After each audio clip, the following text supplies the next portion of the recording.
Good morning, student. Let's start part 7th video of arithmetic progression. Question number 15.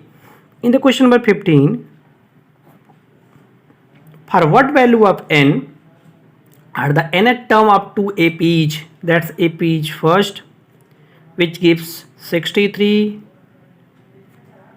65, 67, so on. And up AP second is 3, 10, 17 to n equals. तो question कहता है कि n की किस value के लिए इसका सम और इसका सम सेम हो जाएगा। तो हम मान लेते हैं पहले AP फर्स्ट से हमने A1 निकाला तो उसकी वैल्यू हो गई 63, सेकेंड वैल्यू से मैंने A2 निकाला तो इसकी वैल्यू हो गई 3, फर्स्ट AP से मैंने D1 निकाला तो इसकी वैल्यू हो गई 65 माइनस 63 इक्वस टू 2, और सेकेंड से मैंने निकाला D2 तो D2 की वैल्यू हो गई 10 माइनस 3 इक्वस टू 7। आप देख रहे हो। तो ऐसी सिचुएशन में मान लेते हैं दोनों का TN सेम इन्होंने कहा है, तो हम कहते हैं TN पहली सीरीज का और TN दूसरी सीरीज का इक्वल होना चाहिए, ये कंडीशन है। ठीक है, तो अभी कह रहे हैं n की किस वैल्यू के लिए ऐसा होगा। तो n की किस वैल्यू के लिए ऐसा होगा, मतलब n सेम होगा दोनों में, ये कंफर्म होता है आपका। तो हम कहते हैं कि चेक कर लेते हैं। तो यहाँ से मिलेगा A1 plus n-1 D1 equals to A2 plus n-1 into D2। Value put up करते हैं क्योंकि ये कंडीशंस यहाँ एडॉप्ट कराई गई है। तो जब आप देखोगे यहाँ से A1 की वैल्यू तो मिली आपको 63 प्लस n-1 D1 की वैल्यू मिल जाएगी आपको 2 इक्वल्स टू A2। तो A2 की वैल्यू कितनी है 3 प्लस n-1 D2 की वैल्यू क्या है, तो आपको मिला 7। तो ये 63 है तो 63 में से 3 जाएगा, आएगा 60 प्लस ये मल्टीप्लाई करेंगे तो आएगा 2n माइनस 2 इक्वल्स टू यहाँ पे बचा आपका 7n माइनस 7। ठीक है, तो नॉर्मली 60 में से ये जाएगा तो आपका 58, 7 इधर आ जाएगा तो प्लस 7 इक्वल्स टू यहाँ पे 7n पहले से था और ये 2n उधर जाएगा माइनस 2n। तो जब सोल्यूशन किया आपने तो 58 प्लस 7 मिला, तो जो कि 65 को शो करता है। 65 को 7 में से 2n जाएगा तो बचेगा कितना 5n। तो यहाँ से n की वैल्यू कितनी हो जाएगी 65/5। नॉर्मली n की वैल्यू मिल गई 65/5 से काटेंगे तो 13, ये वैल्यू हो गई n की। That's your results. क्वेश्चन 16 में कहा गया determine the AP whose third term is 16, मतलब T3 की वैल्यू 16 गिवन है। तो हम कह सकते हैं T3 होता है A प्लस 2D। तो फाइनली आपको पता है A प्लस 2D की वैल्यू कितनी हो गई 16, ये पहला इक्वेशन हो गया। The 7th term exceed the 5th term by 12। अभी यहाँ पे देखना है कि T7 की बात की गई है तो T7 हो जाएगा आपका A प्लस 60, लेकिन बगल में ही T5 की भी बात की गई, T5 हो जाएगा A प्लस 4D। अगर हम कंडीशन अडॉप्ट करें तो कंडीशन में कहा गया कि इसका जो 7th टर्म होता है वो बढ़ा दिया जाता है 5th टर्म से। कितना बढ़ा दिया जाता है 12, तो मतलब इससे ये 12 बढ़ा दिया गया, तो इसमें से अगर इसको माइनस करेंगे तो ये आपको 12 देगा।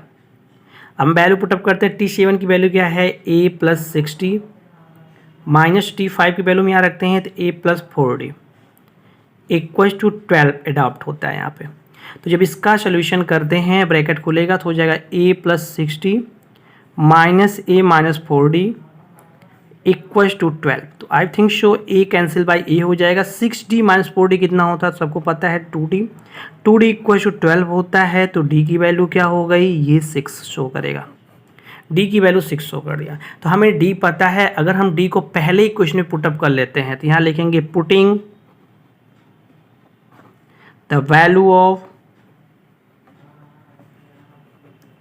Of D in equation first, so it becomes 16 equals to A plus 2 bracket में 6। तो यहाँ हो गया 16 equals to A plus 12। Therefore A equals to क्या आ जाएगा, तो 16 में से 12 माइनस कर लेंगे तो आएगा 4। हमें A पता चल गया और हमें पता चल गया D।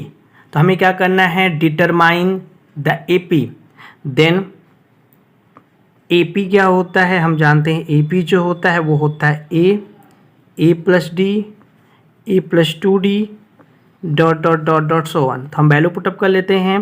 तो A की वैल्यू क्या आई है 4, सेकंड में A प्लस D करना है तो 4 में 6 ऐड करेंगे क्या आएगा 10, 10 में फिर D ऐड करेंगे क्या आएगा 16 dot dot dot dot so one. ये हमारा रिजल्ट हो जाएगा। तो ये क्वेश्चन 16 था आपके सामने।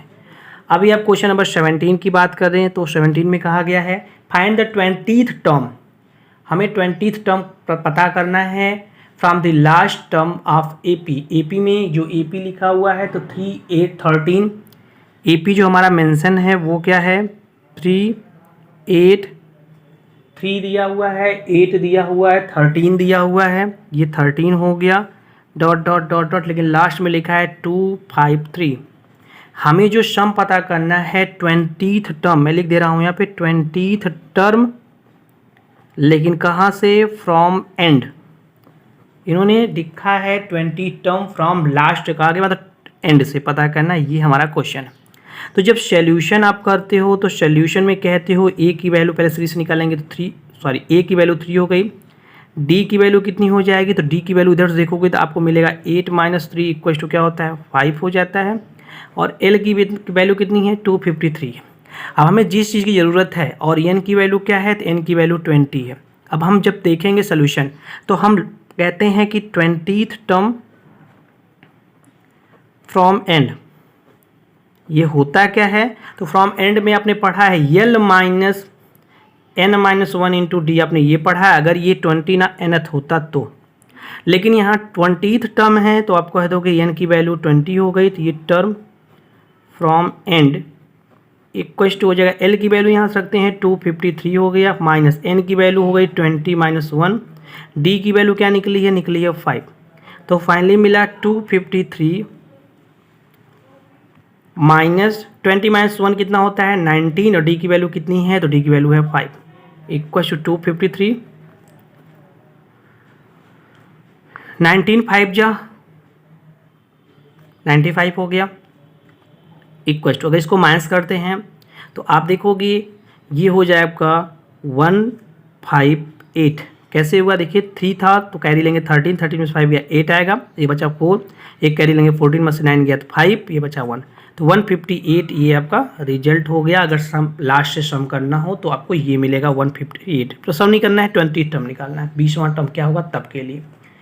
आगे क्वेश्चन है क्वेश्चन नंबर 18। क्वेश्चन नंबर 18 में कहा गया है कि the sum of the 4th and 8th term of an AP is 24। अभी कहा गया सम ऑफ, अब सम ऑफ में कौन कौन सा टर्म लिया गया 4th और 8th, तो आप लिखेंगे T4 और प्लस T8, और इन दोनों का सम लिखा गया है 24 है।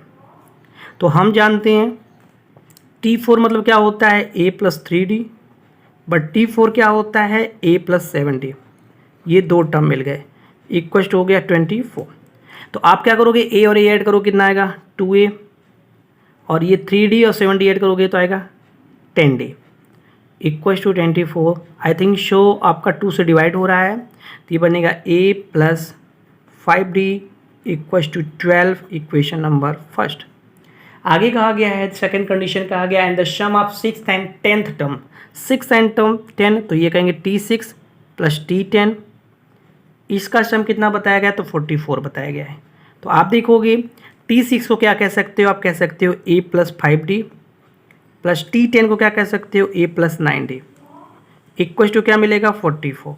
जब हम ऐड करते हैं इसको तो एडिशन में थोड़ा सा आपको चेंज मिलेगा, वो क्या देखिए कुछ ऐसे आएगा A मिल के क्या हो जाएगा 2A, 9 5 ऐड करेंगे तो कितना आएगा 14, ये 14D आ जाएगा इक्वल टू 44। ये इक्वेशन नंबर आपका सेकंड बन गया। आई थिंक ये अगर आप ये वाला इक्वेशन ना लेके अगर इसको इक्वेशन मानते हैं तो यहाँ डायरेक्टली लिख सकते हैं 2A plus 10D equal to 24। अगर इसको पहला मान लिया आपने तो सोल्यूशन करना आपके लिए आसान हो जाएगा। कैसे माइनस माइनस माइनस, तो आप देखोगे 2A वाला कट जाएगा, 14D माइनस 10D कितना होता है तो ये होगा 4D इक्वल टू 20। तो यहाँ से क्या मिला तो यहाँ से मिल गया D की वैल्यू कितनी आ गई तो 5 आ गई। D की वैल्यू आपकी क्लियर हो गई। तो जब डी की वैल्यू क्लियर हो गई तो हमें क्या करना है, हमें अब इसके find the first 3 term of an AP के फर्स्ट 3 टर्म निकालने हैं। तो पहले हमें डी निकल गया, डी की वैल्यू यहाँ रख देते हैं, तो मिलेगा ए प्लस 5 5 या 25, यहाँ मल्टीप्लाई करेंगे इक्वल टू 12। तो ए की वैल्यू कितनी हो गई, -13 आ गई, हमें ए निकल गया, हमारा डी निकल गया। तो एपी के 3 टर्म क्या होंगे, पहला टर्म होता है T1 की वैल्यू होती है ए, तो ए की वैल्यू हो गई -13। दूसरा टर्म हो जाएगा T2 की वैल्यू होती है ए प्लस डी में क्या हो जाएगा, -13 + 5 करेंगे तो आएगा आपका -8। ठीक है, ये हो गया। थर्ड टर्म देखेंगे तो होता है T3, और T3 की वैल्यू क्या आएगी, अगर यहाँ से देखना हो तो T3 की वैल्यू, तो आपको अगर T3 होता है a + 2d, जो वैल्यू रखेंगे तो ये -d था, फिर रखेंगे तो हो जाएगा -3। तो ये आपके रिजल्ट्स हो गए जो भी आपको फाइंड करना था। इसके बाद क्वेश्चन नंबर 19 और 20 इस साल के सिलेबस में इंक्लूड नहीं किए गए हैं, क्योंकि कहा गया है कि यहाँ पे जो क्वेश्चंस हैं, नहीं सॉरी किए गए हैं, सॉरी आगे के जो क्वेश्चन 19 और 20 हैं वो आपको नेक्स्ट वीडियो में प्रोवाइड किए जाएंगे। Have a nice day.